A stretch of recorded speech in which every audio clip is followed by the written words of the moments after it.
Hello, today we are here to discuss Nova Roma. This is a fairly recent Kickstarter arrival from 25th Century Games.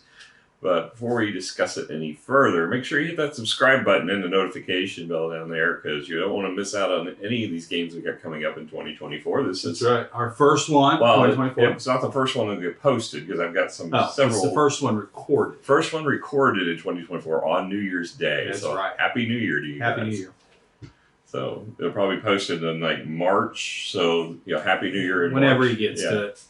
All right, Rob, what can you tell us about this game? So as Randy said, it's a 2023 release. Now it plays 1 to 4 people. Says in 60 to 120 minutes. So I think that 2 hours is closer for ages 14 and up. Designed by Stan Kordonsky. Apologies if I mispronounced that. Art by Mihailo Dmitrievsky, or the Miko, is what he's more commonly known by. Published by Half a Kingdom Games and 25th Century. Now, MSRP is $59.99. I've only seen one place that's got it on sale for pre-order. That's Miniature Market at $43.99. Geek Market has a Kickstarter copy of just the core pledge for $69.95. Now, note, I wanted to make sure that when you do buy the retail version, you can buy the player mats, but it's only available on their website. So I've looked at both 25th Century and Half a Kingdom. No one's got it up for sale yet, but if you want to get these nice player mats that we'll be looking at. There's the player boards are all the same. They're not play mats. Yeah, but this big player mat, and it's only $20. But if you want to get that, you might have to wait a bit. Yeah, and it is pretty. It is very nice. Yeah. So, all right. There you go. So talking about what you get in the box. So now I can't speak to what the retail version will have because I haven't seen what's in it, but you do get screen printed workers. You've got your they're chunky. I think they're called patricians. Your people. You have 3 of your workers. You have gray assistants that you get. I don't know what they're called either. That's the only screen print. You have wooden or shaped bits, but they're the standard generic, like the wood that has the one little sprig off of it, and so on. These look very much like what you'll see in other games. I believe the wine bottles look just like the ones from Concordia. Yeah. So at least the shape of it is. The stone is always the nice egg-shaped whatever. So there's nothing outstanding about the wood bits other than I think the screen printing is nice. Yeah, the boats don't have any screen printing. Yeah. The card stock has got a linen finish. It's pretty good thickness. Yeah. And you have 2 different size cards for 2. There's 3 different decks, but 2 are the same. Lots of little cardboard chits. Not a big fan of the cardboard chits, but particularly small ones. These other ones are fairly sizable and are decent, but you could easily lose these little small ones. And you got modular player boards that are pretty good thickness of cardboard. The only thing is that you got this other sideboard for, like, I guess, what do they call them? Milestones or something? Yeah, I got something like that. Something like that. But they're modular, so you get. We'll talk about in gameplay, but these could be shuffled, and you randomly get 3 of them. Yeah. So. And this is almost like a bingo board, which is actually kind of cool. They're kind of neat. So I think pretty much I'll probably give this a 6.5. I don't think it's outstanding, but I think it's above average. Certainly, if the playmat is the nicest bit, but that doesn't come in the game. I might go a little bit higher. I might do a 7 just because I do think that what they do have is nice. It's very functional and definitely better than normal what you would get for retail. What you would get in retail, which I'm assuming the cardboard and stuff like that would be all retail. So I think I'm a 7. All right. Moving on to themes. So this is a Roman theme, but it's basically layered on. It doesn't feel Roman. No. I mean, the art is definitely a cool style. for sure. Yeah, the art of the board especially, the playmat is fantastic. Yeah, the playmat's beautiful, and then I like the little cartoonish figures. I mean, it's typical classic Miko. Yeah, it's very... his standard artwork, which is great in my opinion. Yeah, and then but the iconography is very generic. It really is just very plain icons, but it's clear, so you know what it means. There's no confusion about it. Yeah, there's nothing wrong with that. Yeah, I don't mind it being clear if you can tell what it means. The only thing that bothered me is they have like collectible animal sets. One, that the game doesn't really take advantage of different animals. It's like if you get an animal, it counts towards your set. But 2, the art to me looks like it stands apart from all the other. Yeah, it doesn't look like it's drawn by the Miko. It looks like it's. I mean, nothing wrong with it, just a different quality of art. Well, it's not. It doesn't look like something you see in like Roman style, and it also doesn't fit the style of the rest of the game. So it's not icons. It's not things that look like the characters. So it doesn't make a lot of sense why it seems like they chose this third style of art that just doesn't blend in. Because everything else, I mean, the background being so realistic as far as the look of the buildings and such, the characters being cartoonish, and then the iconography being as crisp and clear, but then these animals that just look like, I don't know what you would call them, really bad stick figure drawings, in my opinion. I don't know. Yeah, it almost could be kind of like a cave dwelling type drawing with what it looks like by a caveman. Exactly. So it just stands out to me. That's the only thing that bothered me, I think, from an art perspective. Yeah. Now, like I said, the theme being Roman is always going to attract me, but it doesn't feel like it's integrated into the gameplay. The gameplay is cool. We'll get into that here in a little bit, but the theme doesn't blend in necessarily with it. I mean, all the things you do in the different categories are tied to Roman activities. So in that sense, but the chariot race doesn't feel like it's a chariot race. It's just a track. And and the buildings, when you do buildings, even though art looks good on the board, it doesn't look like Roman buildings. No, it just looks like a Tetris board. Yeah, it just looks like cubes. And so, I get this. I get the same impression you do. So thematically, given the art quality of the Miko and the board itself, I'm going to probably give it a 7. But as far as integration, it's just not there. I'm right there with you. 7 is a solid score for it. Art's fantastic. Yeah.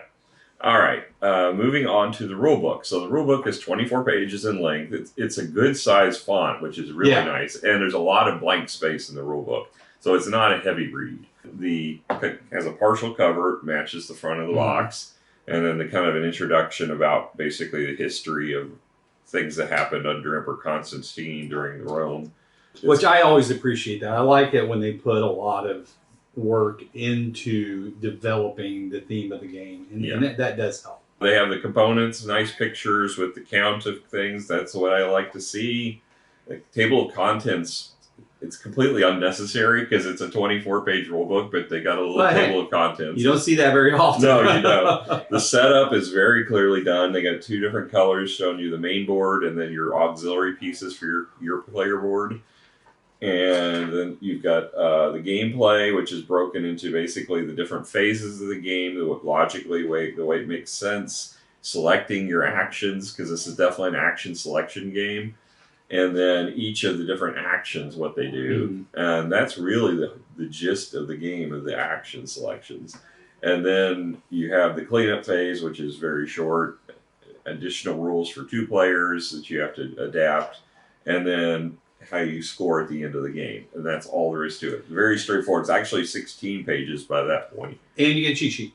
And you got a cheat sheet which details all of it. And it's decently done as far as the round reference goes. And then in-game scoring is on there too. But the nice thing I thought was that at least I haven't looked at the cardboard version of that. But on this version, you got what all the actions also do. It's a replica. So I didn't really need the cheat sheet because I was able to look at the board and it told me what every action did. Yeah. So the iconography is clear. I mean, some of the icons, you have to, if you've read the rules and listened to it and you look at the board, you'll put 2 and 2 together. Yeah. But if you looked at just the icons, it might be a little... Yeah, it would be confusing in that regard, but that's not the case. But all of that is spelled out in detail on the very back of the book. So if you have any questions, the reference for the iconography is right there. It would have been nice, I guess, if they put that on the cheat sheets better, but the cheat sheet being just a simple card. The rules on there are very basically just categories, so they don't really detail like the scoring. It tells you what the scoring levels are. I think it does a good job of reminding you. Yeah. So you don't have to go back to the rule book. Yeah.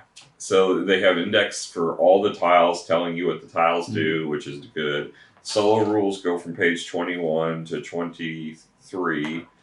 and then the back is just the reference. So I think it's done, the rule book is done extremely well. It was not a heavy read, even though it's 24 pages. It didn't take any time at all to read through it. I'm going to go ahead and give it an 8.5, I think. Okay. Moving on to gameplay. So during the game, first of all, you're going to have a player board that starts out with like a grid of 3x3 grid that's empty. And you're going to start with one of the assistants and 3 workers. And all of your resources start at level 1. So you have a resource to start the game. And each turn, you're going to have to place, whoever's first player is going to flip one of these tokens, and it's going to tell them 2 options of where they can put the Emperor. And you're going to place the Emperor basically blocking one of the squares of your action selection, because it's all about the vertices of where you place your workers. So we didn't get the Emperor out, but if the Emperor were here, he would be blocking the build action and going this direction and the boat action combo. But you can still build or take the boat action, just to have those the other ones. And the Emperor being there actually can be beneficial because whenever you play next to him, the strength of your action is based on how many of your workers are in that row or column. So him being there, he actually counts as a kind of a wild worker for both or all players. So you're going to count that basically as a strength 2 when I play my first worker, whereas normally if I put it somewhere else, it would be a strength 1. Right. But it's only going to be the direction that the Emperor is on. Yeah. So whether that one row or that one row. Right. So whenever your first worker goes down, if you put it in the row or column of the Emperor, you'll have a strength 1 one direction and a strength 2 the other direction. And strength is very important in this game. Yes, it is. So the different actions you can take. You can take an action that will let you get more assistance. So I can take this kind of, well, it's upside down, but I don't know, aqueduct action, I guess. And you can either place a worker on or an assistant onto this grid, but right now there's nothing to place on. Or I can pay food to get an additional assistant. And the thing is when you take the scroll action down here, if you take the scroll action, you'll get these tiles that you can fill this board up. And the bonus that you get for placing them, each tile has its own icon on it, but it also triggers the vertices, the horizontal and vertical axis, the icons at the end. So it gives you basically 3 perks. Now the set collection of those animals will block that, and that's where you get the set animals is from this action as well. Yeah. So if the ones that have the animal, if you take it, you can't place a worker on it because the animals don't have an action. They might eat your assistant. I guess so. Thematically, let's say. So this is going to block that action. So the more of those you get, you're going to score points for them at the end, but they're going to take away choices you have as far as placing your assistants. Now, I did have a card that I saw that actually gave you a coin if you played on the animal. Oh, okay. So there was one of the cards that came up. So the next action is getting those cards. So you start the game with 2 of these helper cards, if you will. And each time you take that action, you're going to draw, based on your strength level, additional cards. You can have a max of 6 in hand at a given point in time. But also, you want to play them onto the table face up, and you can have up to 7 face up on the table. And those will give you basically bonus perks when you take specific actions or in-game scoring points. So you want to get as many of those cards down as you can to help you out along the way. So it's also an opportunity for scoring at end of game, which a lot of, all these tracks are all about having options for scoring. So it's almost a pick your poison on how you want to score in this game. So yeah. Then you have the chariot races. If you go over there, you've got discs over there that are going to basically be your chariot, represent your chariots. They have wheels on them. And you're trying to get them to the end of the race. And each round, there's a favorite, I guess, race that the Emperor is interested in. Who's winning at that time. Yeah, so at the end of the round, the first round, the first ones face up down here. So the blue track, that's the race that the Emperor's most interested in. So whoever's winning that blue race will get that token. You'll also have the next one up telling you what's coming. So apparently for the first 2 rounds, he's really interested in that blue race. That's right. So you'll want to be further along on the blue track than your opponents. And if you are, you get that bonus, and it's 3 victory points. If you get to the end of the track, it's 5 victory points. But more importantly, along the way, there's basically like lines drawn across that you have to pay horses. I guess they're dying. Or Yeah, apparently like they're pulling your chariot and they broke down and you had to get a replacement horse. So you got to go to the pit stop. Yeah, and then the very last one is 2 horses. So altogether, to get the 8 total victory points that's possible, you'd have to spend 4 horses. Right. So then if you cross one of those lines, there's a bonus you get. Why they made these bonuses the way that this is one of the confusing things, because one of them, there's 3 tokens you have, they're locked. You really want those tokens. You really do. And we'll get to that why in a minute. The other option is just to get a free influence. And there's so many ways to get influence in this game. I'm like, they're not at all comparable as far as the benefit of it. Take the bonus wheel out. Yeah, you want this little hand token, which we'll talk about. So the hand tokens, there's this bingo board we were mentioning earlier that has different, basically goals for you to accomplish. And those tokens, you start the game with 4 in your possession, but the other 3 are locked over there. And if you complete a goal, you get a bonus of victory points for each goal you complete. And additionally, for completing rows, columns, and diagonals, you get additional perks, which also give you victory points and additional resources and such. But it's actually pretty powerful. Yeah. I scored quite a few of my points off of that board. But if you only have 4, you're only going to be able to complete 1 path. Yeah, and that's only if you really work hard on doing just that path. Right. So if you get 7 of them, however, you can complete multiple rows and columns. I was able to complete 2 rows and 1 diagonal with my 7. Yeah. So, you really want to get those tokens because it makes no sense to put the 2 being 1 influence, which you can just go to an action space and get influence. I mean, if you go take the scroll action, the first thing you do is get influence based upon the power of your guy, and that's just free. Why? It made no sense to me why that was an option. And building influence is good because even if once you get it maxed out, every time you bump it, you get more money, and money's pretty tight in the game. Yeah. So influence is not hard to get. No, it's very easy to come by.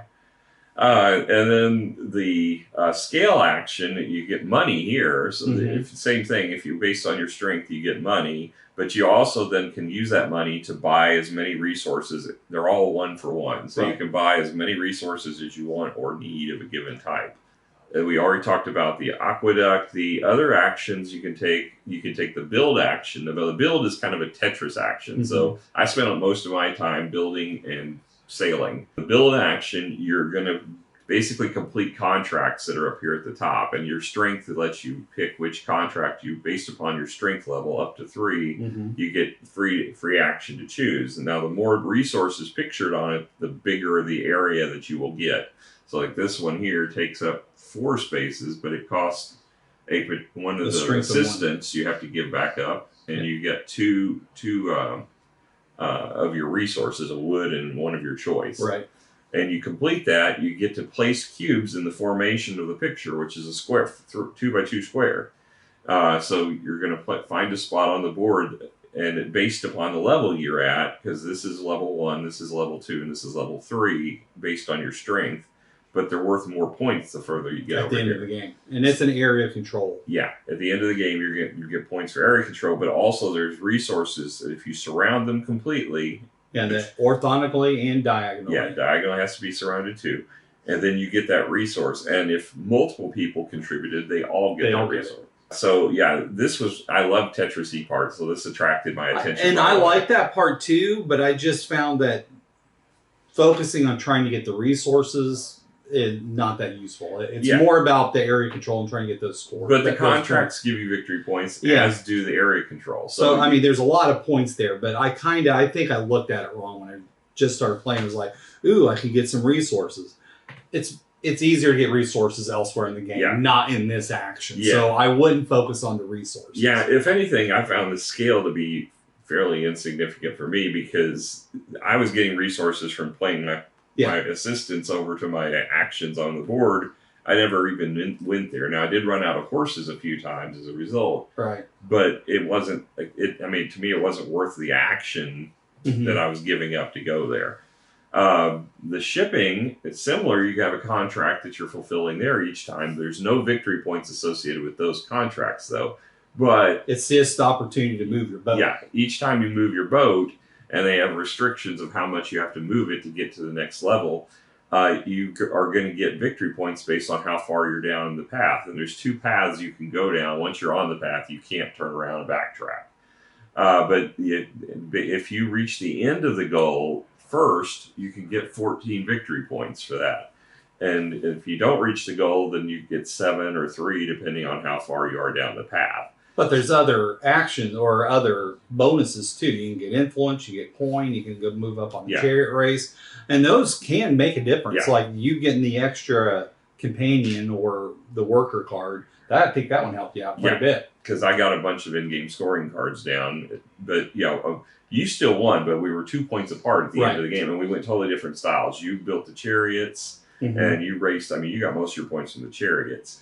I focused on the boats and the building and getting my cards down. And I think that goes to show my play style. It's always what I get attracted to in game scoring. I like all the variability in this, and I love the action selection grid. That was very clever. I think the columns. And the fact that one of them is always blocked. And so we talked a little bit about how strategic that can be, because in a 2-player game, it's even a little bit different compared to multiplayer, because you get these extra workers you have to put in that specifically block a spot. So it's very strategic in a 2-player game, is like, which ones am I going to block him? But then it was very funny. He placed a red worker and realized later on that some round he wanted to go to that spot. So he blocked himself by accident. So it's really the 2-player game was really interesting. I liked it quite a bit. Whereas normally when you have to make changes for a 2-player, I hesitated to play this game because I didn't want to play it with just 2 players. Because usually if you add in those variants for 2 players, it changes the game downward. It doesn't make the game better. I felt like the 2-player game was actually really good. It was really good. So this was an interesting one. I know there's a solo game obviously as well. I don't play solo, so you would have to try that one out. But I thought this was, very interesting concept. I love the action selection. I like this bingo board. It's, it's a unique bonus structure that I'm not used to seeing. But everything's tied to the axis. Both the action and this real axis tied. And you've got the, basically all the different ways you can think of as far as different styles of play, races, track movements, action selection, area control, set collection, you name it, it's in here in some form or function. Some of them not as fully developed as others. There are a few silly things as far as, like I said, I don't understand why they would even compare that. There's no reason to even have it where you just get a influence, because if you chose that. Especially... maybe later on, if you already had all your tokens, then, okay, I get it. But that you'd really, I didn't even focus that. I focused pretty hard on chariot races, but I didn't get all 3 tracks. No. So I only got 2 of them. So, but there'd be no reason not to get that hand token so you can play it on your little bingo board. Because it's worth way more. Oh, way more. So, I thought this was a lot of fun. I was expecting, I didn't know what to expect because it didn't strike me as this was going to be a heavy game, and it wasn't. It's probably a light to medium strategy game, action selection game. But the different variable ways to do scoring in this made it very interesting. When I first looked at it, I almost thought, oh, okay. I like dry Euros. It's probably one of my favorite types of games. But that's what it struck me as, it's going to be a dry Euro. But there is a lot of strategy involved in it, especially at the 2-player point with blocking the different actions to the other player. That was probably my favorite part. I like that a lot. So it really added that tension. And then especially with its last worker, you had all these different spots blocked, which would be the best place where I could get potentially some scoring. So it was really interesting, added just enough tension to me. So I really like that part of it. So, as far as games, comparing it, I'm not sure what to even compare this to. It's like a bunch of different games. It's like, exactly. When you first looked at it, you thought it looked like Trojan. It kind of had a Trojan feel in a little bit. It's just the Roman theme. But that's about it. So yeah, I'm probably going to go ahead and give this. I think I'm going to give it an 8. I mean, I like the gameplay of it. I don't know if it'll last over time. We'll see, but it does have a lot of variability going into it, so it could be. Yeah, I think this game will reward multiple plays. Yeah, because just the action selection board. This is completely random in the order these tiles come out. So every game you're going to play is going to be different in that regard. And same thing for your little bingo board. You're randomly getting 3, so that's going to be different each time. And then, of course, your card selection. You got a lot of. I was impressed with how many cards there are. You get. A ton of them. A ton of them. So, but in all regards, there's just a ton of cards. So there's a lot of variety there too. So I think 8 is a good score. All right. Yeah. Well, that's our thoughts on Nova Roma. If you had a chance to check it out, let us know what you think down in the comments below. If you not, what is your favorite action selection game? It's not one we hear or talk about a lot. Not anymore. Yeah. I mean, it's a lot of games have it as some aspect, but it's usually not like the central focus of the game, like this one. So let us know what your favorite action selection game is, and until you see us next time, you all make sure you keep on roaming, and we're gonna keep on playing. Yep. Bye. Bye.